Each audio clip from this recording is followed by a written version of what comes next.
How to fix Spotify search not working. The first thing that you can do in this situation is try to clear the app cache of Spotify.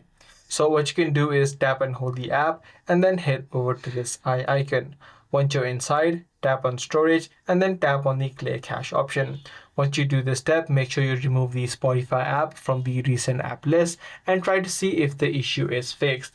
If the issue is still not fixed, the other thing that you can try out is look for new updates available. So search for Spotify, open up the Play Store or the App Store, search for Spotify. If you do see new updates available, make sure you update this application.